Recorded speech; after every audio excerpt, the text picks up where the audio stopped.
We just spoke about, there's two things I'm going to say as an introduction. One is what we just spoke about. I'm probably just going to constantly ask you personal questions, and you're going to have to kind of weave your way into the book we actually want to talk about. I'm just going to, like, how's your eye color? How did you get those eye colors and stuff like that? I don't know.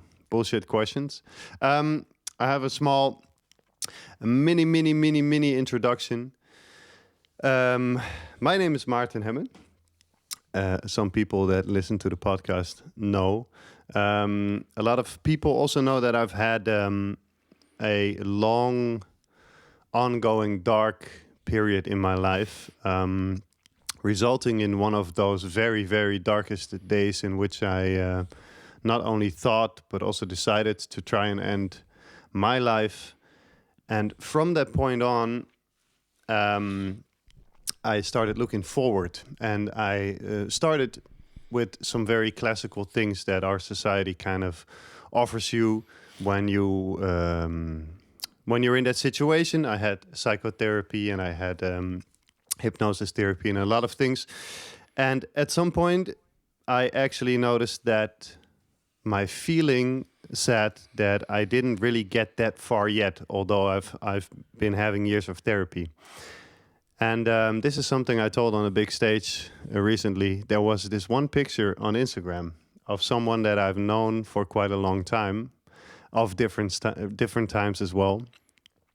And this guy he not only looked amazing, he had a look in his eyes, like these very deep blue eyes that could look through a wall, I would say.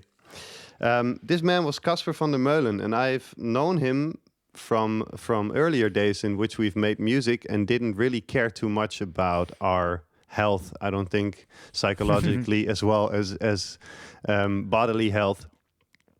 And the picture flashed me so much that I asked if we could have a Skype talk, because I wanted to know everything about how Kasper came to be. And it was only a picture. That was the most crazy thing, but I knew there was more behind it. Anywho, we had a Skype talk, like an hour. You told me, like, with the lightness and easiness you mostly tell things, like very easy, as if everyone can do it. You started this, you did that, then you met Wim Hof, went on a mountain in shorts, and hey, Maarten, why don't you come to Poland and do the same? So in 2017, only like 3 years ago, I went to Poland with a friend of mine. And there was this one moment in which we came in the evening, the first day following, we walked up a small hill. You kind of kindly asked us to take off our clothes and only had our swimming pants on, and you kind of threw us in 1 degree water with a smile on your face, nothing like it was your everyday routine. And I was in the water for approximately 20 seconds, no more. And it changed my life, and that's pretty. It's pretty crazy. It changed my life to such a degree that very first moment I felt things I haven't been feeling for, I think, 20 years, and there was a connection inside of me, and that there's more in life, and like as if a door opened and I came into this completely new room full of possibilities to do stuff. And from that point on, I started working, and that is all irrelevant now. This was just kind of my introduction, because today I speak with Kasper van der Meulen, and you are this guy. You changed my life. Ain't that a how do you say, a crazy thing, an honor? I don't know, what is it? What is it? Well, you changed your life. I didn't do. I just told you to get in the cold water. You did the rest. Well, I had to get in first. I mean, someone had to tell me. Well, it's actually a very interesting thing that I've been studying within myself a lot. This question of inspiration and life-changing experiences, because I've known many deep, dark days like you have, and I feel like I'm just kind of like stumbling along on this path of life. But I've been very grateful and very humbled for the fact that I was able to find a mode of expression, which is teaching, that allows me to convey the things that I learn from my own kind of struggles in a way that serves people. That's my life's work, and I've just stumbled into that work because I never meant to be a teacher, and it's been extremely rewarding, but it's also puzzling because, and it's such a weird thing for me still. It's completely surreal to say this even, but there's quite a few people who attribute a life-changing moment to my work. And I always sit with that and I go like, what does that mean? You know, what is really going on in a moment like that, in a moment of life change where things open up. And luckily, I always come to the conclusion that it's not about me. I'm not the Messiah. That's very good news. But it's about creating an environment within which these things happen. And then, even if you do create the environment in which things are allowed to happen and kind of create the space and hold the space, the success of that stands or falls with the willingness for whoever is in that environment to actually do the work. And the hard work, like everybody has work to do, the hard work to do. And for some people, it's dealing with depression. For other people, it's dealing with their finances or getting their body in shape, or like everybody has, or like deep healing work of past life trauma, whatever it is, you know, everybody has work to do. And I think that none of the entire personal development or spiritual like industry scene that exists right now is worth anything if people don't make their personal conscious choice to pick up their work and to start doing it. And it's in one way it's a very noble and glorious and brave path, and at the same time it's a mess. Everybody has their own mess, and it's beautiful. That's true. It's nice. That's nice to hear. Those messages are actually, I mean, you also spread what I like very much about your Instagram feed, for instance, is that you spread a lot of these messages and those sides of you too, starting a lot of posts with saying, guys, who am I to, you know, or don't believe everything I say, or the way you feel. I think it's a welcome fresh breeze in this world of ongoing perfection and stuff like this, especially in the field you're in, because in the end, there is a lot about optimizing, getting better at things, getting better at life somehow, right? Maybe for people here in Germany that don't know too much about you, how did you get there? I mean, who are you? Where do you come from? Why stumbling upon life and trying to make it better and helping other people? So I'm from the Netherlands. I once tried to be a musician. It's funny actually that we come from the same village. I would almost say from the same city.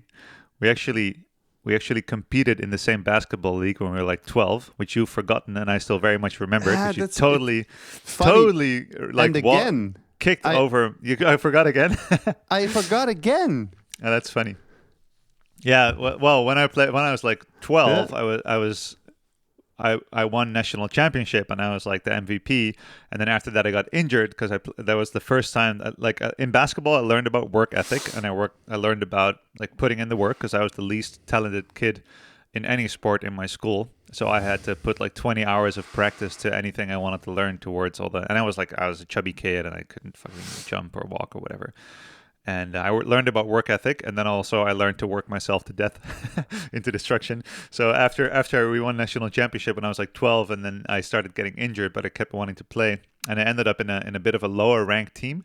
And then we just started losing everything, and I was used to winning, and I was addicted to winning. And I remember that the match actually we played against your team was the last match that I played because we got our asses kicked so hard, and I couldn't deal with it. And I remember you had such a like grin on your face of like kicking our ass, and I was like, "What the fuck?" So it's funny. It's a funny memory. And Yeah, man, it's interesting, and I've actually like this is a fun place to start because I've had a few things in my life that I was good at by working very hard, and then I used to have these moments of identifying with the results of that, whether it's basketball or music or writing or like speaking, what I do now, and as soon as I started to identify with it, the fun would kind of like dissolve, and it was just work. And identification with your positive traits is just as kind of dangerous as with your negative traits. And a lot of people identify with their negative self-image, which I also used to do. But then you're starting to play a game of identification between the polarities, which means identification with positive traits is also not the best thing. Anyway, yeah. So I actually after that phase of basketball was like my first love, so to say, that really helped me live a better life. Because before I started playing basketball, I didn't make any friends. I had a really hard time in school. I couldn't really focus. And then as I started to, like hone my skills, and suddenly I had role models to look up to. You know, I'm of course the Michael Jordan generation, Space Jam, and Kobe Bryant's rookie year. Rest in peace. And it's that gave me something to kind of live for. Because as a kid, I was had a lot of mental struggles. I had like some diagnosis and like an anxiety disorder, and one thing that always happened, whatever went wrong, is that my mother would always help me kind of disentangle what those things meant and what to do about it. So, for example, when I was in a very bad state as a kid, she would take me to a doctor, and the doctor was like, "Oh, that's panic disorder. We can give him this medication." And she was like, "Thank you for your opinion." And then we went to, another type of therapist, or to like a holistic practitioner, and to a kinesiologist, and just gather all this information. And then she sat me down and she was like, "Okay, so this person says this. I don't think that's a good idea to take this route. And that person says that. I think there's some good in there." And we came up with kind of like, all right, so out of all these experts, and my mother was a nurse, and my own personal opinion, and my grandfather was a doctor, actually, one of the first doctors in the Netherlands who started to integrate herbal medicine into his standard practice, because he didn't see the difference between herbal medicine and like pharmaceutical medicine. He was just like, well, whatever works, which was very innovative at the time, like in the 60s. And my mother was like, "Okay, so here's what we'll do. It'll be hard, but you'll stop eating sugar, stop having dairy, and a few other things, and then we'll just see if it helps." And then, well, what do you know? A month later, 2 months later, I was suddenly getting better grades, and I was feeling better, and I had less of my dark thoughts that kept me up at night, and I slept well, and I started making friends, and I got into basketball. I started doing sports.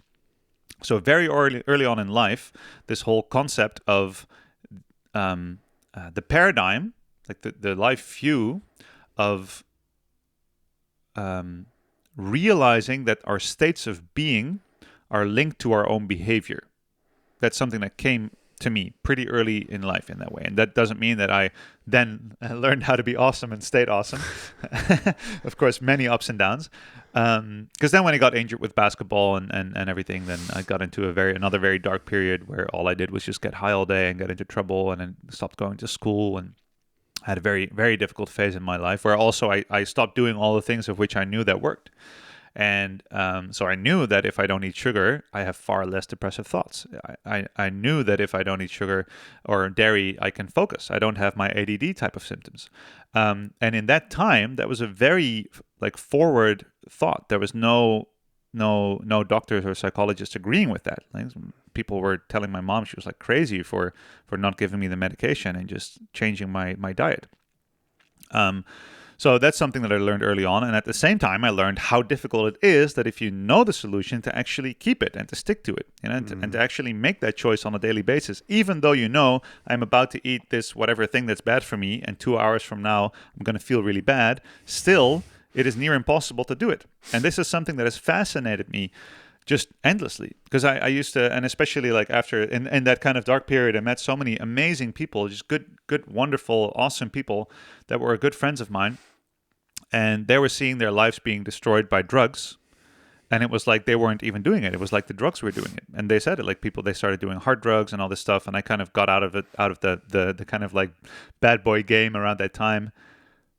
And I was like, but you can see that your life is being destroyed and that everything is going downhill and you're not functioning as well. Like, why do you keep doing it? So it was always so fascinating to me. And of course, I had the same thing. I was still overweight and I still smoked and so yeah, that's really a path that I've kind of been on my whole life of figuring out how do I improve my state out of a necessity, and at the same time, why is it so difficult to do the things that are good for us? So anyway, yeah, and then I started working as a biology teacher, which again was not something of my choice. It kind of like randomly happened. I wanted to study biology because I wanted to figure out how the human system functions at a biological level. That was kind of the thing I was most interested in. And I was a very environmentalist type of person. I was like, I'm going to figure out how my brain works, fix it, and then save the whales and the trees. That was kind of my plan. And then if all else fails, I can always... Whatever happened to that? Well, I'm on it. I'm working on it, man. One thing at a time. Yeah, because that's really funny. Because I thought like I need to go out there and save whales and save the trees and save the rainforest. And actually, this is another funny thing. When I was like 18, I told my mom, I'm gonna go to Africa. I'm just gonna help. I'm gonna do stuff. I'm gonna save the fucking trees. I'm gonna help people. And she's like, but so recognizable. What are you gonna do there? And I was like, I'm just going to help. She was like, with what? You can't do anything. And I was like, what do you mean? She was like, you have no skills. I was like, ow, what are you saying? Brutally honest, though. Yeah, and my mom did that thing. When she was 18, she went to South Africa and she went to help. So I was like, you did that? And she was like, yeah, I was a nurse. I was saving lives every day. What do you got, bitch? Well, she didn't say that, but that's kind of how I felt it, And I was like, oh man, yeah, that's kind of correct. And I can't even make my own bed. I can't even go a day without a cigarette. And I think I can go there and save a tree, and like save a whale, whatever. Well, I'm not going to save a whale in Central Africa. But the point is that they're not there. They're going to go to the South Pole and save the polar bears. Anyway, so yeah, it was trippy. And then in order to get my to be able to study biology, I had to go do a teacher's degree because I wasn't able to go to university right away. It's how the Dutch school system works. Yep. And I had to do a teacher internship, and I didn't want to be a teacher, and I really was against education as a institute. I still am in some ways, so I didn't take it seriously at all. And it just worked. I just found a flow and I just had fun. And the fact that I didn't take it seriously allowed me to figure out new ways of teaching that were innovative and that worked really well for me, and that kind of took off. So I really found that the positive influence I always have wanted to have on the world, I could have that in my classroom in that moment, and I didn't have to spend 6 years studying in order to go do some science on how to save a whale. I can just be here and talk to these kids about just nature and the importance of nature, because I was a biology teacher, so I was like, can talk about these things. And then I started to realize we can talk about our own biology and figure that out. So we started to do little experiments and learn about how the brain works and how we can improve our learning and how we can make learning fun. And I found that there was all this good science on how the brain works and how we can kind of optimize our ability to learn. And I was like, why aren't we using that? Like, there's all kinds of teachers doing all kinds of things every day across like thousands of schools with millions of kids, and these things don't make a lot of sense. They don't work really well, and they don't match up with what science already knows about how to learn. What's going on? That's weird. So I started kind of experimenting, and that's when I really I started kind of like hacking my classroom and experimenting on my students. It was a lot of fun. And at the same time, I was still like 35 kilos too heavy. I still smoked. I was very fast on the way to my first burnout. I did the same thing with basketball. I took it too seriously. Got perfectionist, and these kids were looking up to me, and I was like, why did they look up to me? I'm a bad person. They don't even know. I got kind of depressed. I got into a very dark period. And then I realized, like, wow, these kids are looking up to me, and I'm a mess. And maybe before I can, because at first I was like, I'm going to save the whole world, the whole environment. Then I was like, oh, I'm going to save the whole school system. And then I was like, I can't even save myself from my own like slow suicide of smoking, for example. What am I even doing? Let me just focus on myself.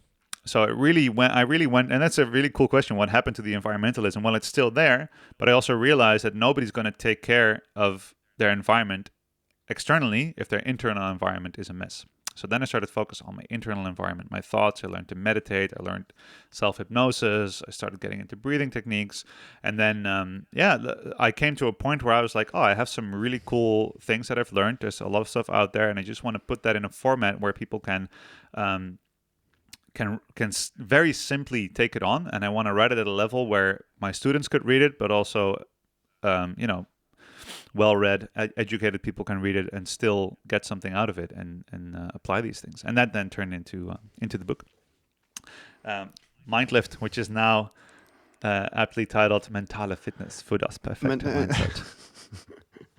I was kind of just like, because I know you, I thought, you know what, he probably wrote it himself in German too, because that's the kind of the Casper way. You know, like, okay, give me 2 weeks to learn German. I'll write the book in German. It just came out in German now, so it's out in Dutch, English, German. Yeah, and we're talking actually to a French publisher, and crazy. And it's a funny story actually, because I was going to speak at Flowfest this year. Yeah. Which is a great conference, biohacking conference. And I was talking to the organizers, and I was like, so my book is coming out in German. How about I take like 3 months to speed learn German, and then I do my keynote in German, and then I have my German book. And I now have a German girlfriend, so I've moved into the German market in many ways. And then, like, of course, well, you know, the event got canceled, and I realized how much work it would be to be fluent in that language. And you do have to know one thing that might spark the idea or fire it back up, or I don't even know if it's still there. The good thing is, out of my own experience, because I mean, most Germans know it especially by my spelling mistakes. I'm Dutch too. Germans love Dutch people speaking German, especially if it's not too good. That's because they immediately feel like they're on vacation, because they only know Holland from vacation. Yeah. And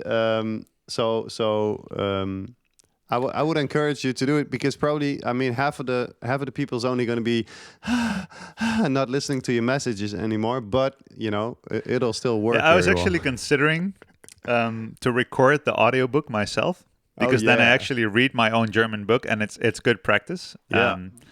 And I can kind of like, you know, order a beer and ask for the way in German right now. I mean, it's kind of like a language has been around. Mm-hmm. And I was wondering if that's a good idea. But this is a good argument. I definitely do it. Yep. Okay. Do it, and don't make it too. I mean, really, just like you just told the title. That's enough. That's a German you need. Mentale Fitness für das perfekte Mind. You also need to. That's what Dutch. Now I live here. Realize Dutch kind of also change their voice when they speak German into the slightly lower army officer voice thing. Well, yeah. There's two options. They go down an octave and sound very strict because they watch too many more movies. Who do we go to, Kasper? Or they what? Or who do we go to? What's the? Well, and then there's another one where they go higher to the more modern, and they go, No, but I mean, you got one more favorite though that we definitely need to. Oh no, but that's not German. That's Austrian. He's Austrian. That's the Arnold. Yeah. I mean, you know what's funny actually, that I've had so many, like I've tried to. There was this phase where I was really about the Arnold, and every time I would say get down, I'd be like, get down. And get to the chopper, and you were in that phase. I was in a very heavy Arnold phase, because I just finished listening to the Arnold Schwarzenegger autobiography, and the first part is in his voice, and I'm just a voice nerd, like a language nerd. I love it. And when I started teaching internationally, I would have groups, and there would be groups from all over Europe and all over the world actually, with everybody their own accents, and I love that. Like I've always done weird accents, and I've always enjoyed it. So I used to kind of like take that opportunity to learn people's accents, to learn how to do like a Scottish accent or you know, whatever, an Italian accent, and I really enjoy it. And if I introduce it well, people like it. But I've also found myself in situations where people get offended because they feel like I'm making fun of them, or they're like, oh, that's racist. And the funny thing is, if you're in a group with Europeans and we're doing each other's accents and kind of like making stereotypical Europe jokes, then the Germans love it. The Europeans love it, and the Americans go like, "Isn't that offending? Isn't that racist?" And it's kind of like a weird thing. So anyway, but Arnold is easy game. Like that's one that you can always do. You can always like, get the pump in the bicep. Yeah, I love that. I mean, you could do a B version of your book in Arnold's, and then the English. Oh, that's actually a good idea. Yeah, and then do one in Homer Simpson, and then we got it all. Wow. Yep, that's the dream. Back to this book, because everything you said, one very interesting thing that also I've actually read your book in Dutch already quite a long time ago. I think I don't know when. I think I ordered your Dutch book like, could it be 2 years ago already? Is it already that? Could be. Yeah, it's been out for 4 years. Yeah, 5. Damn.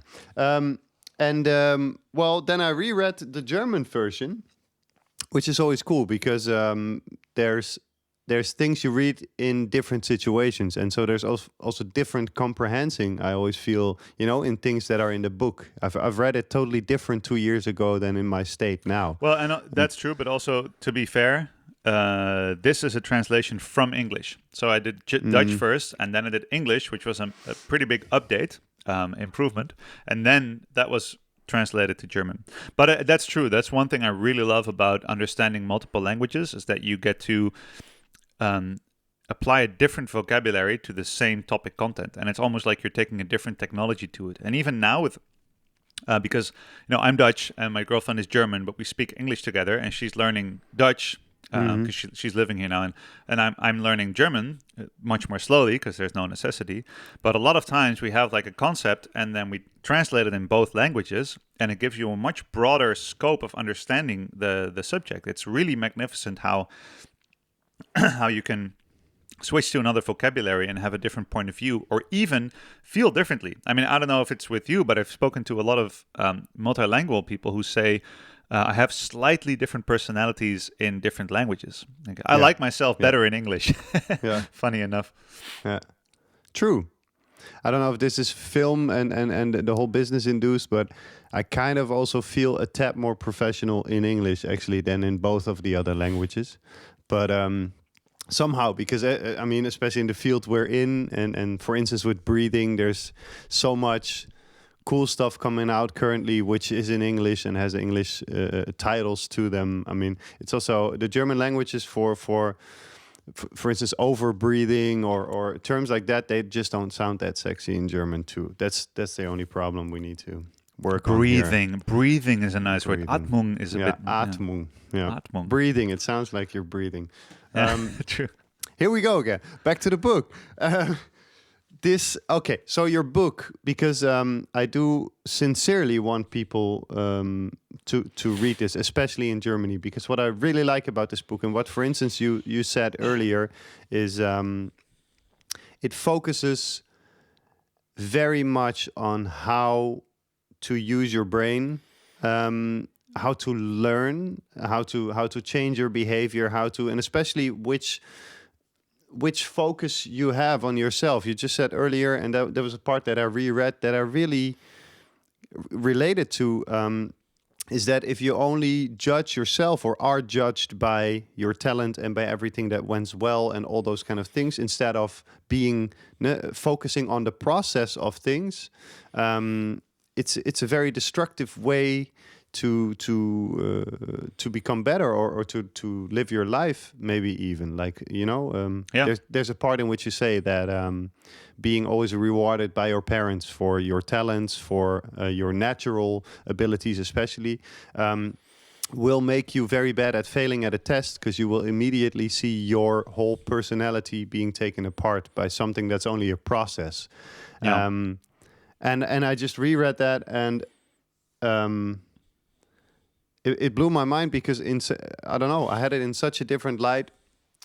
I'm not really sure what I want to say with this. I just want to say that in general, the book, for all the people who are kind of maybe stuck or not even stuck, or looking for ways to really, really, really find new input into how you can change your daily life by several or thousands, it feels, of minor steps. That's definitely true, and I feel like if I read the book now, I feel like I would want to update it, and it would double in size. But at the same time, at the core level, that thing you just mentioned is really like the main premise of the book, is that we highly underestimate our ability to change and grow and develop, and also the speed at which it is possible.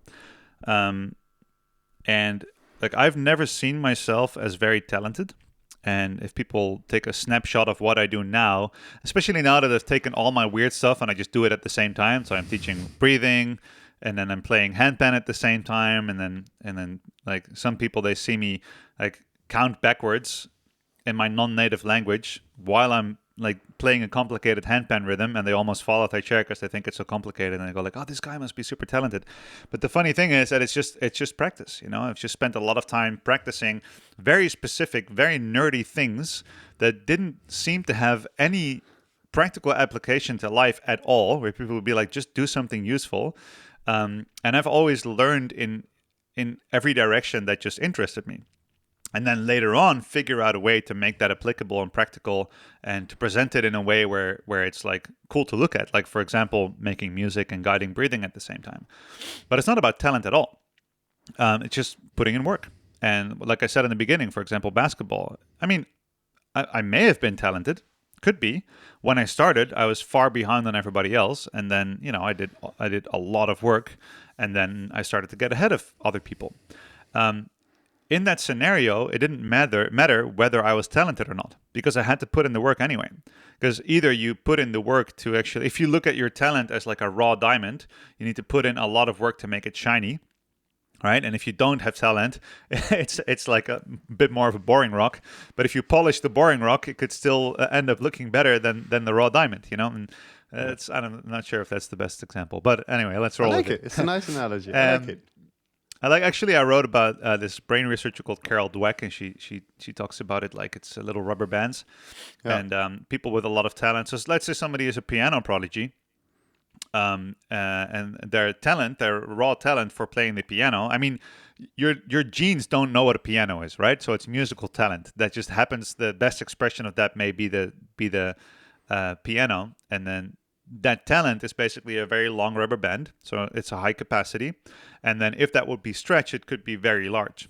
And then if you have low talent, you have a very small rubber band for that particular capacity. But if you do a lot of practice, you will end up with potentially, so somebody who doesn't practice with a lot of talent has less ability to play the piano well than somebody with less talent who practices a lot, because they have eventually a higher, more stretched rubber band. And talent really only plays the biggest role in the top 5% of performance, right? So, for example, I could actually try to be Arnold and be like, I get the pump in the bicep, eat all the protein, and do that every day for the rest of my life, and do exactly the amount of work that Arnold put in, and start just as early on in life and all that stuff. And most likely, I will not look as good as him on stage. I will not win. That's why he is seen as the greatest, because there were many people who worked as hard as him who didn't eventually look that good. So in the top fields of performance, like the top 1 to 5%,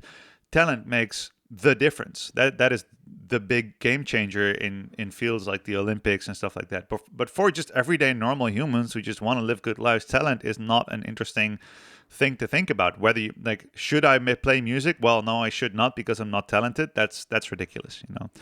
If you enjoy it, you do it, you practice, you get better, because the real joy in anything is evolution, is growth. Like the constant loop of improving yourself and having like a win gives you a little bit of a dopamine hit, gives you a reward, and the joy of growing towards a direction that is interesting to you is the biggest thing. And even if you look at the best, for example, AIs that are now being built, the ones that have a program built in that where they're looking at making mistakes as much as they can and improving based on those mistakes and incrementally getting better, those artificial intelligence programs run far better than the ones that use data. Right? So, for example, if you have a chess machine that knows all the rules about chess, and this is a very epic battle that was done in the world of chess machines. So you have the best chess machine in the world. I forgot its name. because it has a name, and it knows all the rules. It has run every single possible program that was ever documented. So it has played the course of every game ever, and it has access to all of the data about chess ever in the world. And that's the best chess AI that was ever built. So it has all the information, it has all the advantage, and that was pitched against AlphaZero, which was made by Google. And this is a reinforcement learning program, which didn't know chess at all. It had never played chess at the beginning of the standoff to the best chess computer ever. But what it had, the main thing that it had, and I'm not an AI expert, but the main thing that it had built in is that it was a learning program, and it didn't need to have any data built in about chess, because it was built to learn anything and to make thousands of tries and mistakes, and to have every time that there's a win, to build onto that win. So that within I don't know, a ridiculous, I always forget the numbers on this, but within a few hours, it learned chess so effectively that it could beat the best chess computer in the world with all of the data about chess ever in no time, and by a landslide. And that's the type of stuff that inspires me, because I've always felt like I'm behind on everybody else. I was not as good at anything as the other kids in my class. Sports, whatever, calculus or language, or the only thing I was slightly better at was biology, because I was always a nerd for learning about plants and nature. But talent-wise, I was behind. And funnily enough, also on the talent, this last thing I'll say about the talent thing, my parents were like, Kasper needs to do something useful, and instead of sitting inside playing video games, when I was whatever, I don't know, 10 or 9 maybe. So, okay, music is good for him. Let's take him to music class. And then I went to, the first thing was a choir singing group. And after a few practice sessions, the teacher went to my parents and he was like, do you think he maybe enjoys something else? Maybe sports? Because he doesn't really seem to have the talent for this. And then they're like, oh, okay, all right.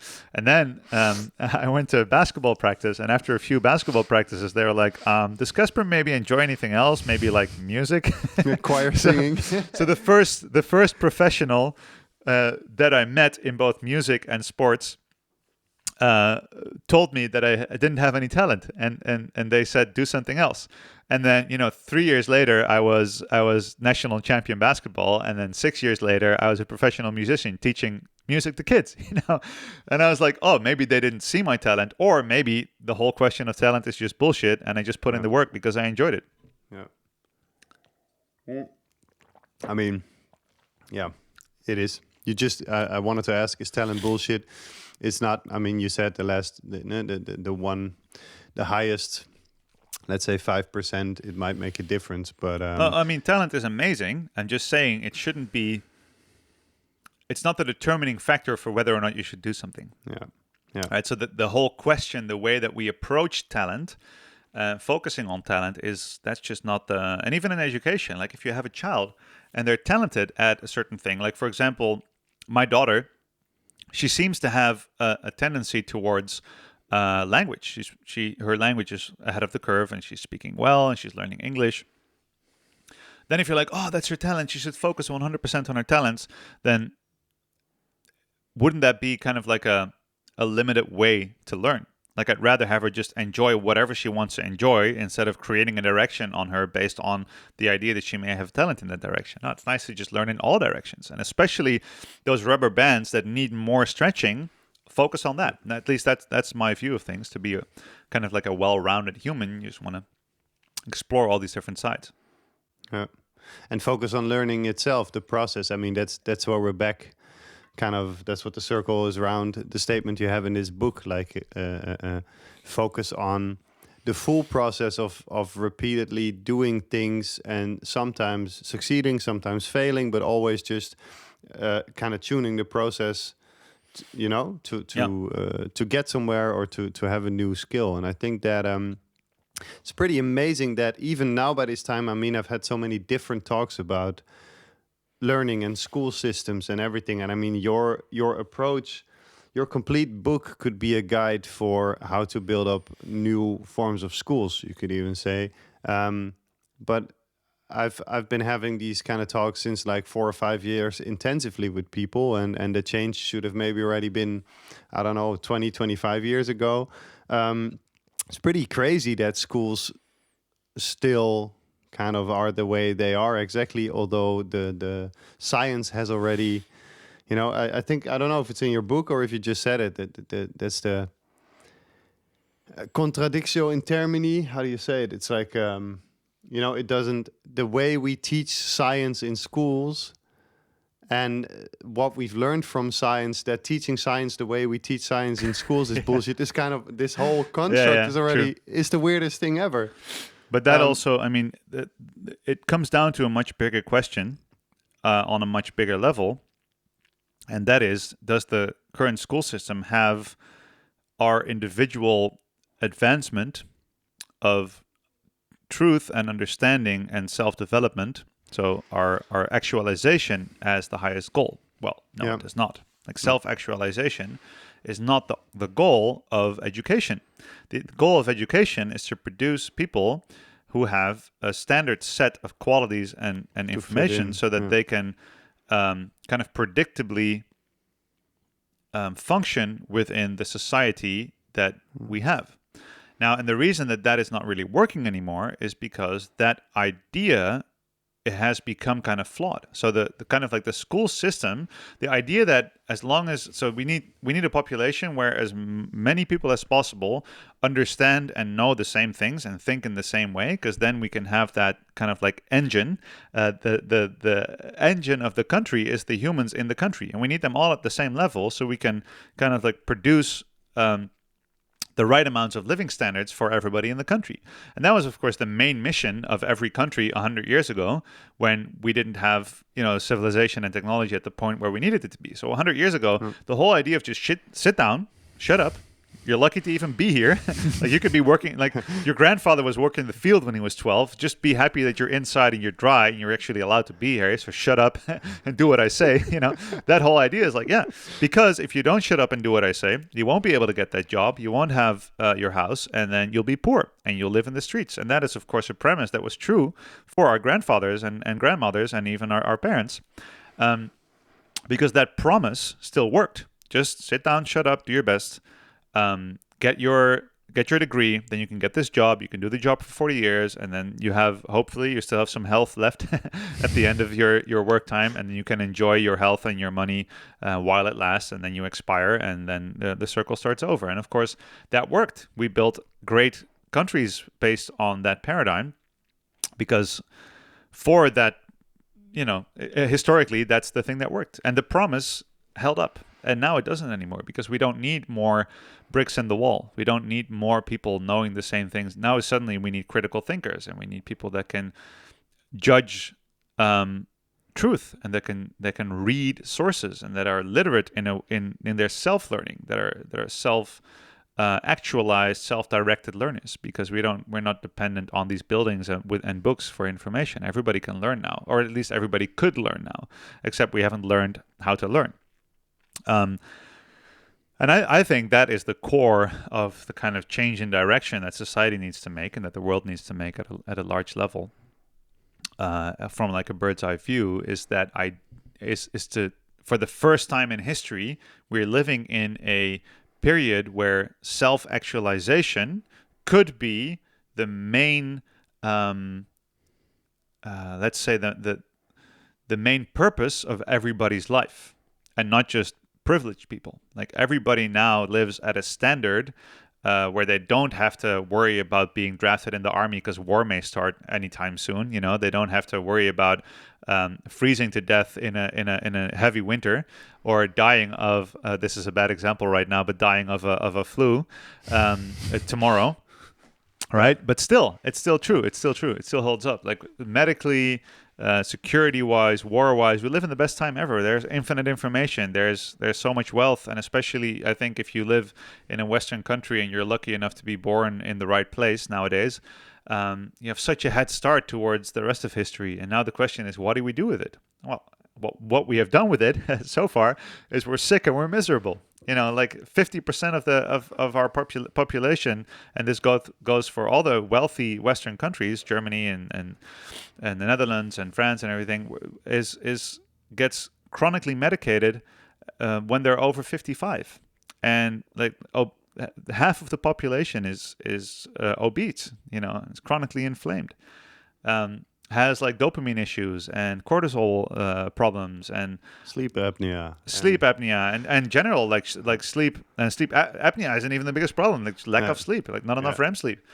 And that's very interesting that we live in this amazing, wonderful, luxurious time, and not everybody, but like the majority is sick and miserable and depressed and unhappy. And there's only a few people that are brave enough to truly challenge that. Like that's what inspires me a lot about your content, is that it's so raw and so open and so honest. And I think that's also a reason that I always decide to be personal and to tell stories that are real, because that's the only way for us all to stop kind of pretending that we're all fine and just really do the work. Because I think in order to really, really leverage the benefits of this modern world and all the luxuries we have to kind of like go back and set some things straight that need to be fixed. Like, we even our generation, we're all like everything is there. Like we have education, we have hospitals, we have a wealthy government, we have all of it,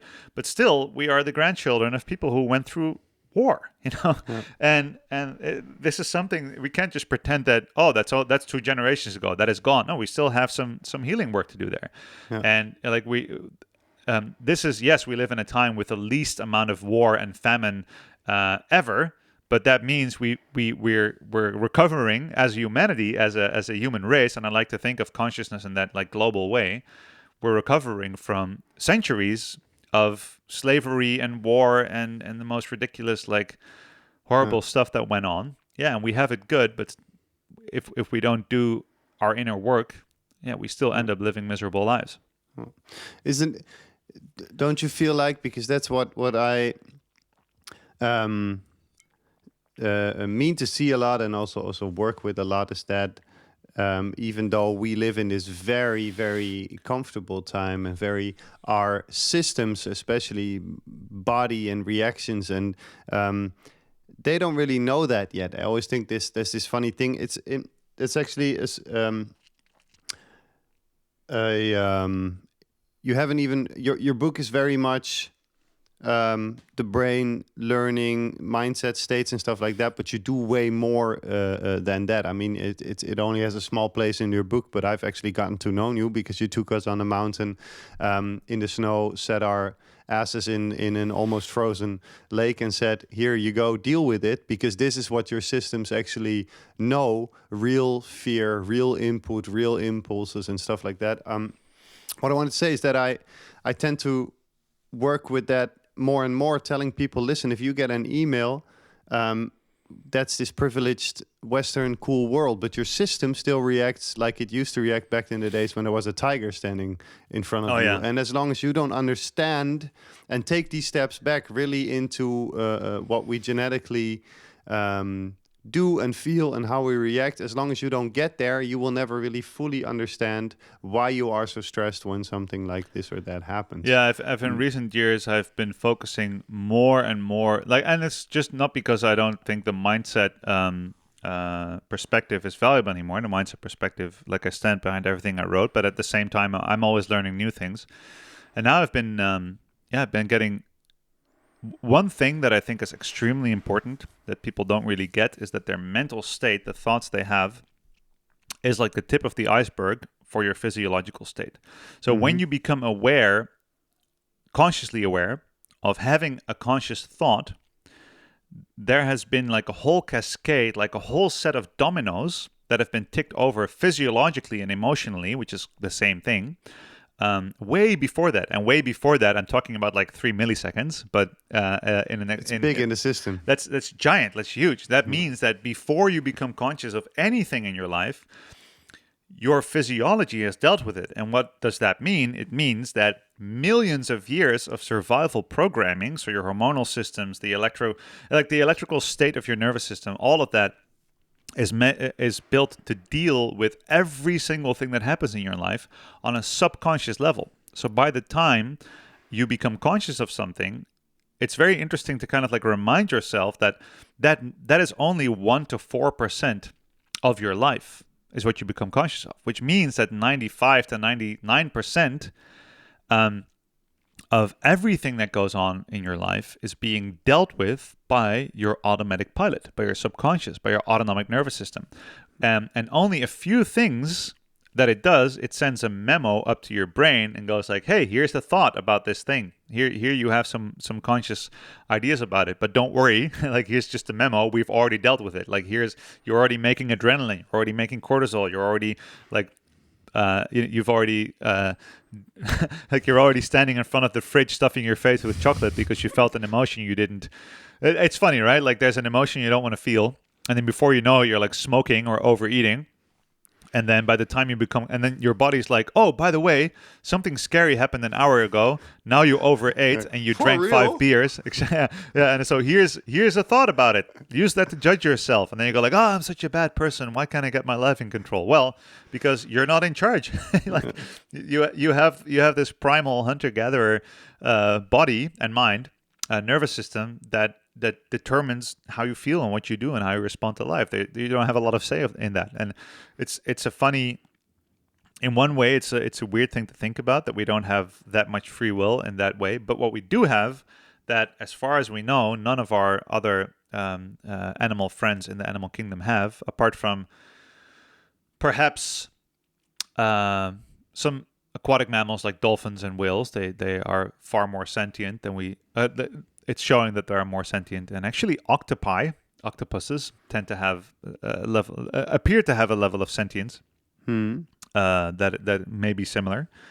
Sorry, this is like a biologist problem that I always go into the animal kingdom. But anyway, the one thing we have as humans, like no other species, is the ability to become conscious of our survival triggers. So, for example, a gazelle that sees a lion.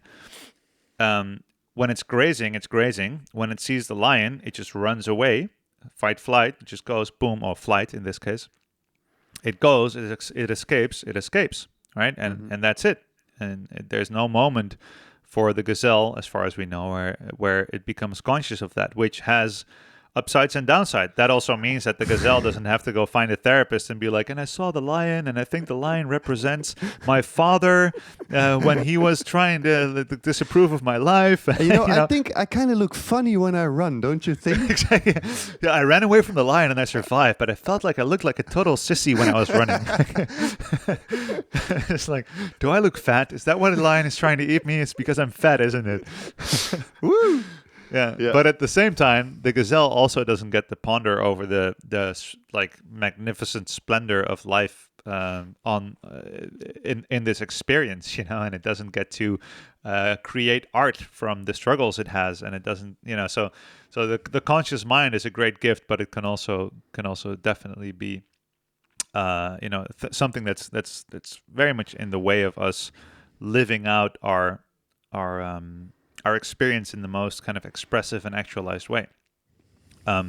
So the point is that I think studying the subconscious and the nervous system programming that we have is the most important thing. And that's why I got so obsessed with breathwork. Not because I'm necessarily super interested in breathing. It's a funny thing. Like, I always have to come out of the closet and tell people that I'm not actually that interested in breathing. Like, I'm not more interested, like, still, passion-wise, I'm actually more interested in trees and whales and in weird percussion instruments from all over the world, which I have like a vast collection of, way too many shakers. It's like that's like a pure fascination. The reason I became a breathing specialist is, again, kind of reluctantly, but it just works. Like, no matter what I do, every single thing that I've ever tried, it all comes down to breathing. And then if you look at the yogic sciences, the yogic practices that are ancient, that are 5,000 years old, they already understood that if you want to self-actualize and live the highest possible beingness in this human life, you have to transcend some of your purely physical survival stimuli and systems. And in order to do that, you have to start by studying the breath, which is the ultimate link into that subconscious. So that's kind of, it just works. It always does. And it's funny because, like, for example, people have thoughts and they worry and they think there's a few levels to that. You can worry about something and think it is about the thing. So you have like an idea, like you have a deadline and you go like, oh, the deadline is my problem. And then if you you peel one layer or a few layers, you get to like, oh, no, wait, actually my mindset about the deadline is the problem. This is what MindLift is a lot about. And you change your mindset and suddenly you get mind lifted and the problem gets lifted and, the problem is no longer a problem. And then, oh, but what's behind that? And you peel a few more layers and then you realize that your hormonal state, so your biochemical state, is the thing that produces the mindset. So then you go, that's interesting. So apparently I had a cortisol release, and then a layer behind that is maybe your body produced cortisol much faster in relation to the stimuli because, as soon as you see something scary, your body produces energy, it produces CO2. And if you have a low CO2 tolerance, then you have a much higher likelihood of having an anxious thought because you need to go into flight because your body is in physiological danger. Hey, that's interesting.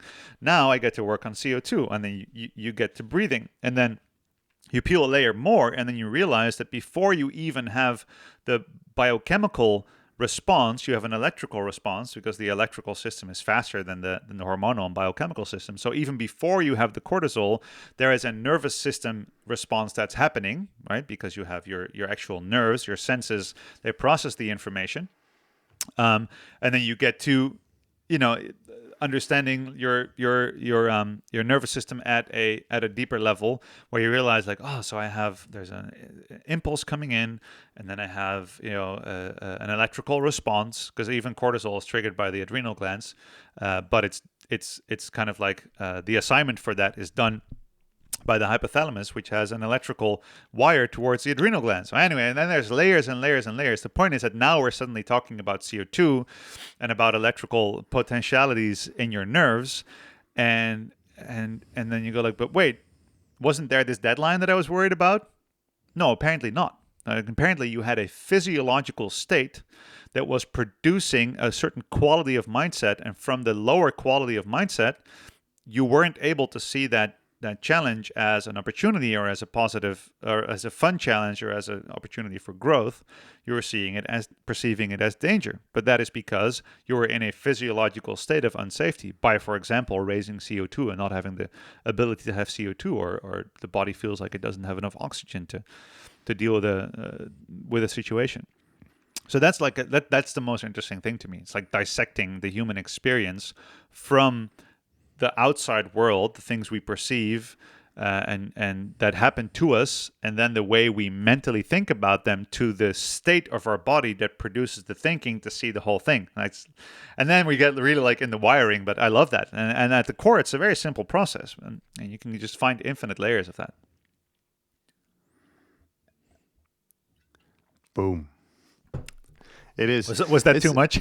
No. This is. I mean, Okay. this is superb. This is. That's actually you have a small part in your book where you speak about the moment between stimulus and reaction, kind of.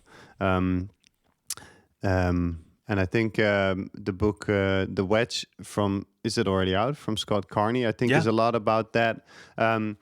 It's a lot about this moment or recognizing, especially physiologically, what is happening and somehow how to deal with it.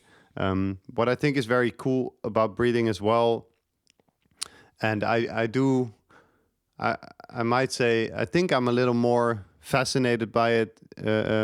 Like I do really enjoy, or it's not like you don't enjoy it, but this breathwork thing kind of got me.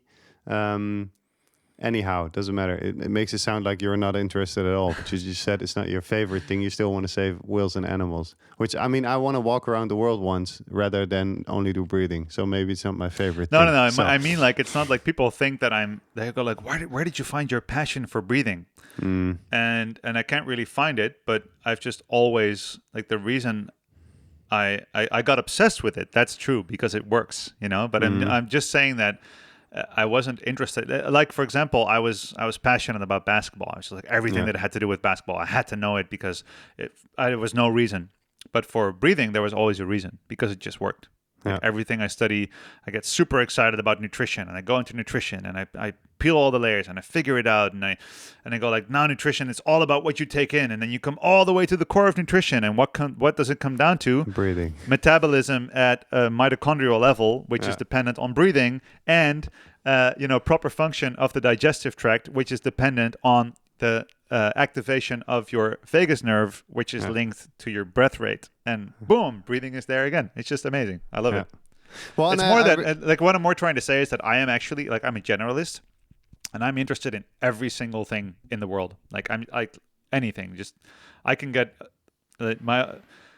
it's also interesting to me, and I just want to learn. I want to learn, and I want to infinitely learn. And over the years, people start introducing me as a breathing specialist, and I'm like, well, I'm just kind of more like a general biohacker. I think everything is interesting, but it just so happens that I have the most experience in breathing because I read all the science, and I did like breathing sessions with thousands of people. They're like, yeah, so you're a breathing specialist. Here's Kasper, the breathing specialist. I'm like, okay. Right. It's just like a funny thing, and I don't have anything against it. It's just like a funny thing to me that every single time I do breathing and I realize all of my best work, the most life-changing, most profound work that I do with people, all has to do with breathing. And every single time afterwards, I'm like, there it is again. There's breathing again. And so it's funny. It's more like I feel like there's certain things that I went out to go and do. So when I was playing basketball, I was like, I'm going to be the best basketball player in the world. That's my goal. I'm going to be like the best percussionist I could ever possibly be when I got into music. And I didn't have that with breathing, which is nice, which has allowed me to be far more open about it, and has allowed me to find it's the thing that I've excelled in most in teaching breathwork, because I didn't identify with it and I didn't mean to get anywhere with it, which was the same thing with teaching.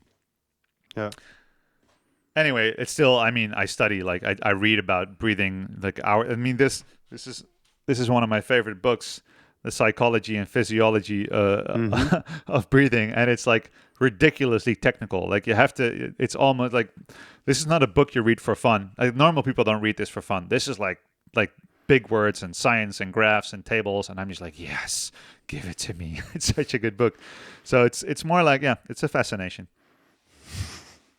But I just don't want to pin myself down as a specialist in anything, because like I am now this fascinated in breathing, but I may like pick up a super spiritual book or learn about religion or about vegetable fermentation tomorrow and just like do something different, or knitting or whatever.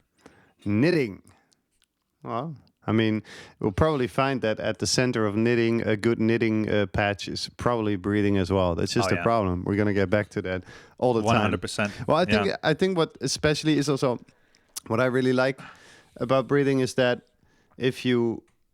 there's some theories about people learning or we memorize better when we have an elevated emotion, for instance. And I think that's the cool thing with breathing. It's so easy to trigger these elevated emotions in all ways, neither only positive or negative. It's everything. But it's just, I've had so many moments where people seem to open their eyes and look at you like, holy fuck.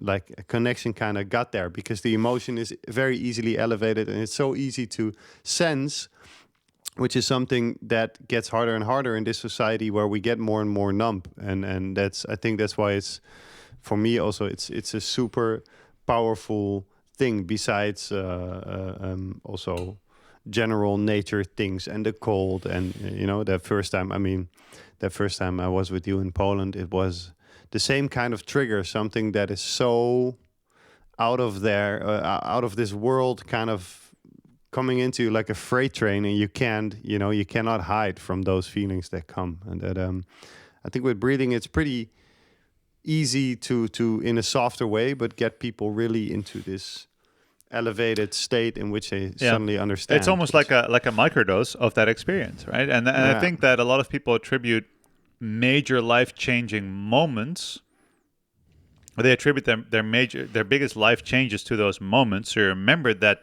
big moment of transcendence and connection. Yeah. But the reason your life actually changed is because you applied the lessons from that moment later on. And there's also people who have a mountaintop experience and they leave the experience on the mountaintop and they go away and they just keep talking about that moment. Oh, I remember I was on the top of whatever, Mount Everest, and it was the best moment of my life. And then I went back home and I was miserable again. And I just thought about my mountaintop experience. Well, you could not have a mountaintop. You could have a mountaintop experience on your meditation cushion in the morning if you decide to connect to it, right? Yeah. And I think breathing, like what you just said, is very true, that we get disconnected from our body, and in order to, like, that line of communication with our body is carried, and with our emotions, because that body and emotions live in the body. That line of connection is built through breathing, and especially conscious breathing, which again is the ultimate human superpower. And if you think about what sets humans apart from other species, or even other humans that lived on this planet, who could also consciously breathe, of course, but I mean consciousness, and then consciousness over our physiology, which is breathing, is really the big thing that sets humans apart from anything else on this planet, which is, of course, our greatest talent and also maybe a great downfall in some situations. But it's just a fascinating thing to study. So I think for any big life-changing experience that people have, including, for example, a child being born or losing a loved one, those are like major emotional events. Integrating that and processing that into a daily, let's say a more integrated change of life, a structural change, I should say. I think breathing is the tool to do it, because it allows you, like you just said, to connect to those emotions. Yeah. Wow. It's some deep shit, you know? Woo. I asked people to ask you some questions. And the best question, and that's the one you can judge, which is the best question. We'll get the book. That's what I thought. Oh, cool. So I got a few questions. One we can do, but someone asked, what is a biohacker? Which I thought was kind of funny. It said biohacker. I don't even know what a biohacker is. That's a cool question. It is actually quite an honest and cool question. Like, hey, I could go on Google, but why don't I just ask? Well, it's a funny one, because also the term biohacker is something that I also kind of reluctantly took on.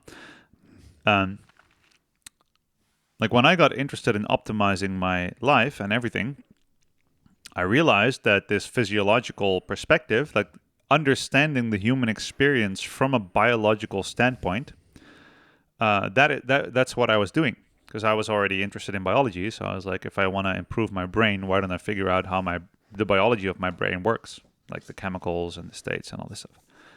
And then I realized that all of the things that I was interested in and that worked for me, and the perspective that I was taking, there was a group of people that was doing the same thing, that I connected with, that I could have these nerdy conversation with, and they called themselves biohackers. And I was like, all right, so that'll be my team then. And the cool thing about biohacking is that it's fairly undefined, because there's biohackers who are mainly interested in transcending their humanness through technology, and they feel like transhumanism is this transhumanistic form of biohacking is people that go like, yeah, I want to replace my human function and upgrade it with technology, and have chips implanted and have like all of this monitoring. Like, so that's a group of biohackers. Then there's a group of biohackers who is very focused on measurement, so using technology to do measurements and have very specific quantifications and work on that. My main thing about biohacking is, as I'm more like a nature nerd, but what I like about, if I look at people that are look everything from like a natural perspective, you often end up in like the field of holistic medicine and herbalism, but also, which is very strongly, I don't want to generalize, but there's a field that is much more towards the spiritual, that discards the scientific, and there's people who go away to the scientific and technological, which disregard the spiritual. And in biohacking, you find people that they don't care as long as it works. right? It doesn't matter, just anything. So you can find a biohacker that just as easily goes to a crystal energy healer and at the same time applies scientific studies about a specific supplement or like stem cell injections. And so it's like, it's very experimental. So in short, a biohacker is someone who decides to optimize their human experience through the connection of science and spirituality, nature and technology, and at the base of doing that from the foundation of understanding human biology, and then finding ways to interact with our biology to optimize that experience. So that's a very broad term, and everybody gets to define it. And depending on where you are, like for example, people who call themselves biohackers here in the Netherlands are more of the natural, holistic type people who just also take a scientific approach. In America, people who call themselves biohackers are people that sleep with all kinds of wire. Generally, like I'm generalizing again, the American scene is much more dictated by supplements and technologies. That's just a funny thing. It's a good question. I ask myself that question regularly. What is a biohacker anyway? Nice. That's a good question. Okay. Stefan Neuhauser greets from Mannheim. It's not really a question. I don't know. You know Stefan Neuhauser? No. Okay. I thought you might know each other. Oh, greetings from Mannheim. Ja, liebe Grüße zurück zu Mannheim. Nice. She says, this girl asks a question, which Fähigkeiten, you know the word Fähigkeiten? Let's say skills, because there's a better word for it, but which skills would you teach kids on their way in life? Or maybe we can say, what would be the biggest tool or skill you would teach kids? I think the core skill of all of this is to learn to observe the experience instead of only being in the experience. I think that's what self-consciousness is. And of course, children have an amazing quality, if you're a small child, to just be in the experience, right? So you fall and you fall. And when you hurt, you hurt. When you cry, you cry. When you laugh, you laugh. When you dance, you dance. That's all. And then later on in life, we develop this self-consciousness in a non-empowering way where you kind of think, oh, I shouldn't hurt. I should do this. I should do that. I should do that. Now, what's in between that, the skill that allows you to kind of like be free from that human condition of always not being in the moment of the experience, is to learn to observe all the other stuff that also happens. So, for example, to take a step back, and when you, for example, when you have pain, you can be the pain and struggle with the pain and fight it, or you can try to take a step back and be like, I'm having pain right now. There's pain happening within me. So to have kind of like a distance view. And one thing I learned very early on as a child, I think I was like 8, was to see my mind as like a workbench. And this is actually, I learned this in hypnosis therapy. It was very interesting. And the question was like, what are you feeling right now? And I was like, I'm feeling frustration.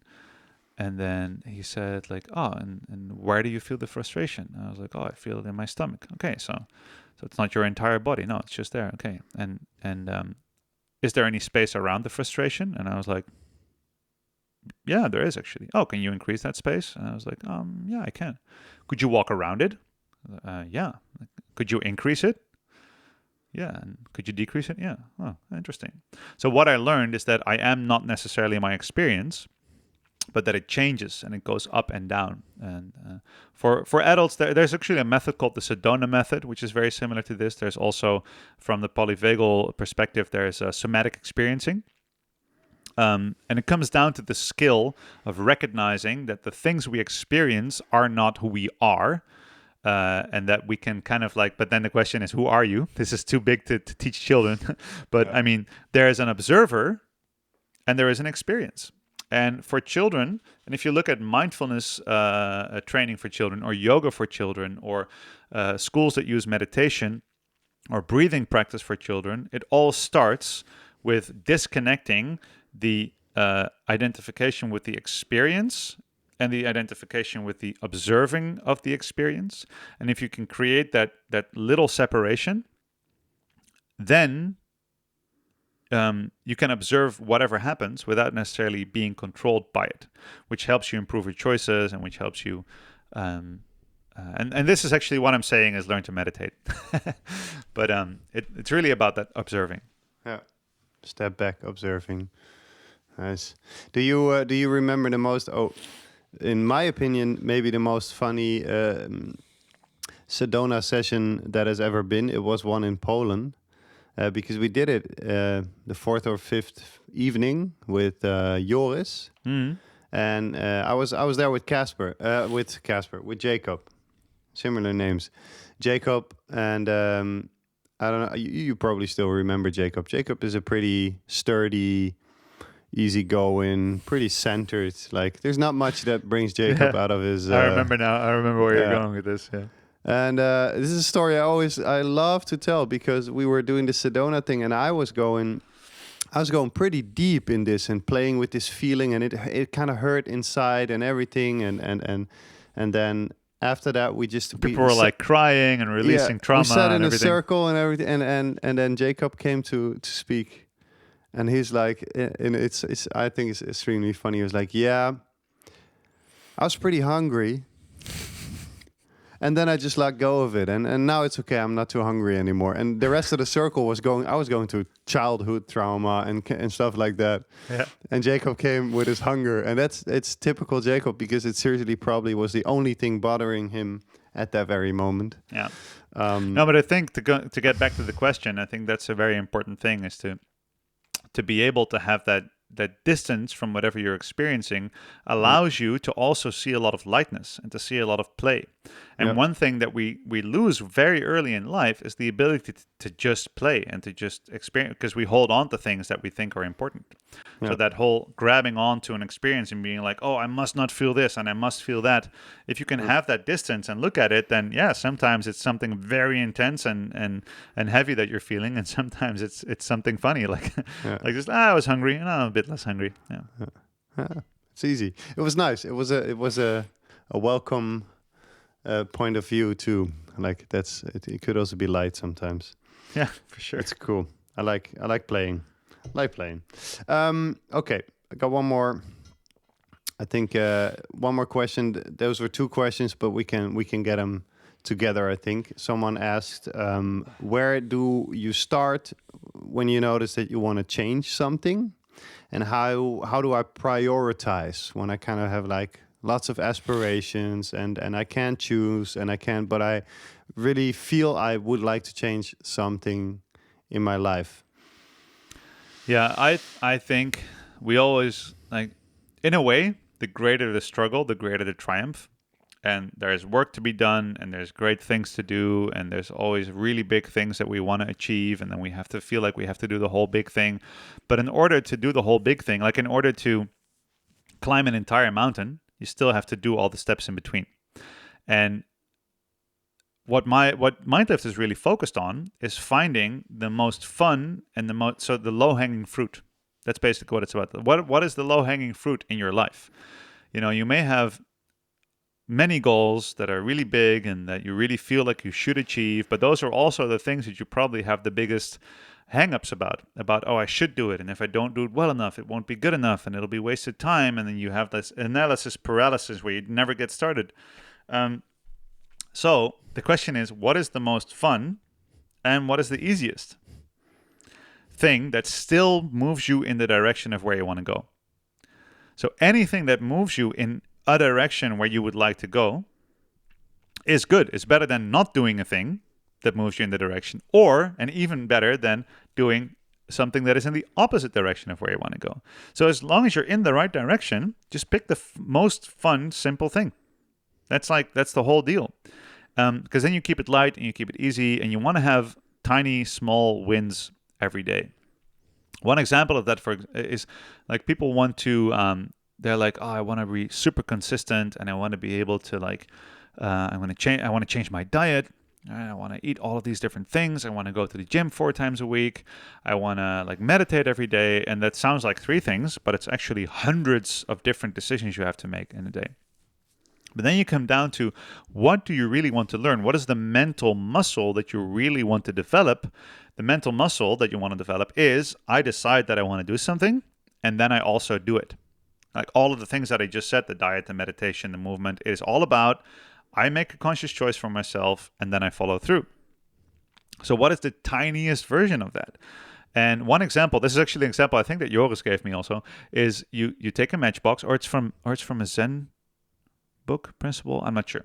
You take a matchbox, you put the matchbox by the side of your bed, and then in the morning you take one match out of the box, and in the evening you put one match back into the box, and you do that for 30 days.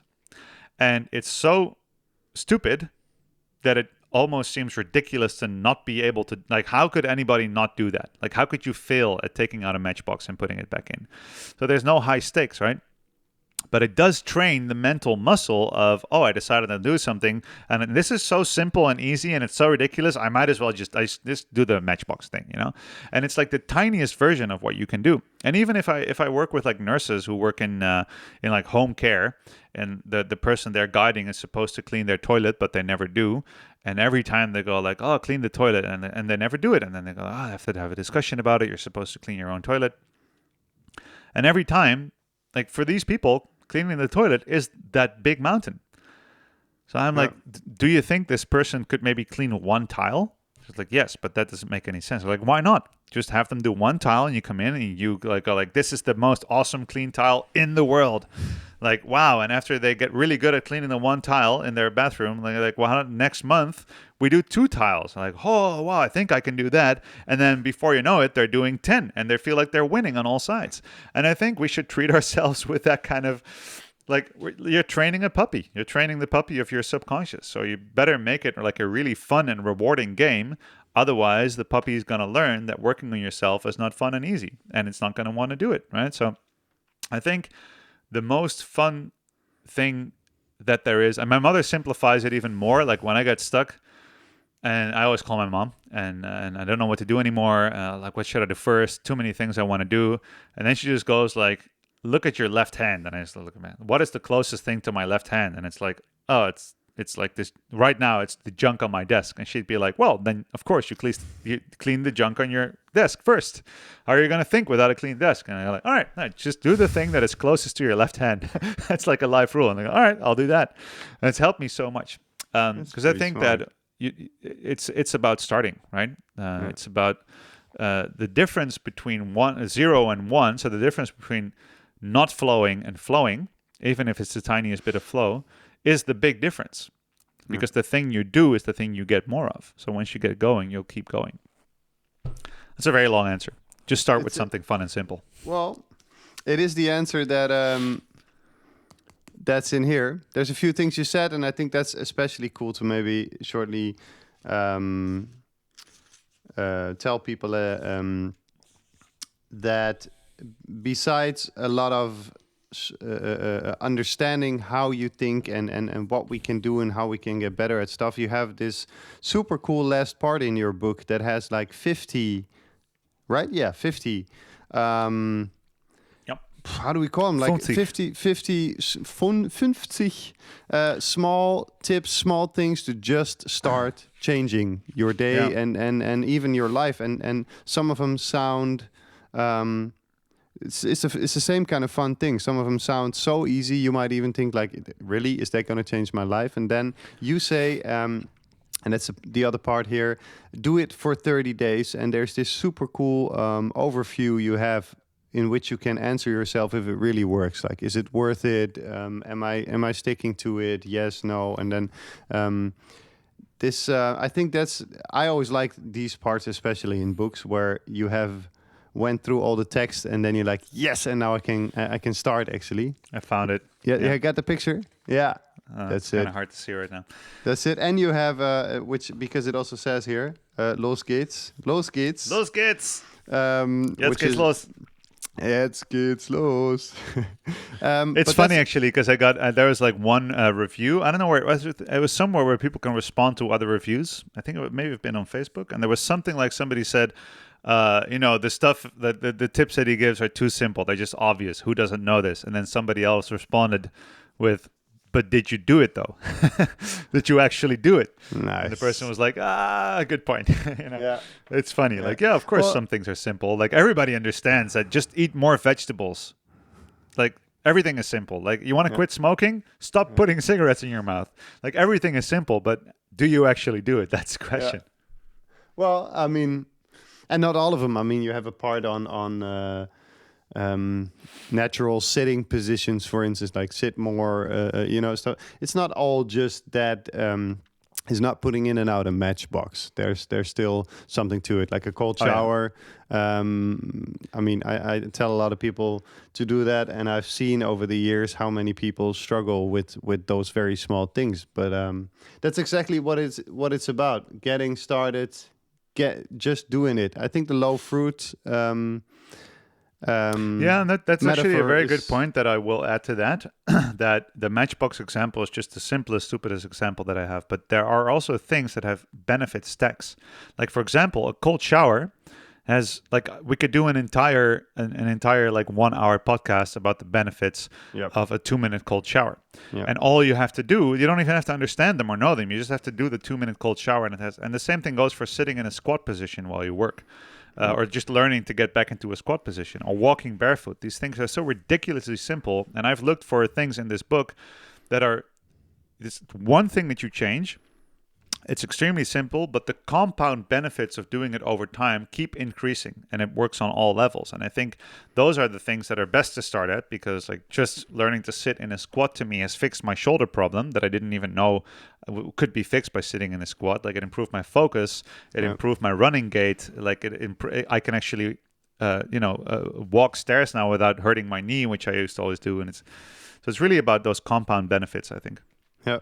And that's cool, because they also stay relevant. That's the funny thing, huh? A squat is still, I think, I kind of stole that from you. You had this thing first, like when you go fly, a few hacks, like how do you stay fit while flying in a plane? And there's like, I just read this 4-7-8 breathing protocol in your book, and I'm like, damn, I still use a lot of those things also so often, and even for 1 or 2 minutes. And in the most, it's not like you get better at things, you get better at breathing or at the science, and you stop using these super small tools. It's actually these super small tools that are really relevant. A 5-minute meditation is super relevant to stick to, and it's all in the book. It's super dope.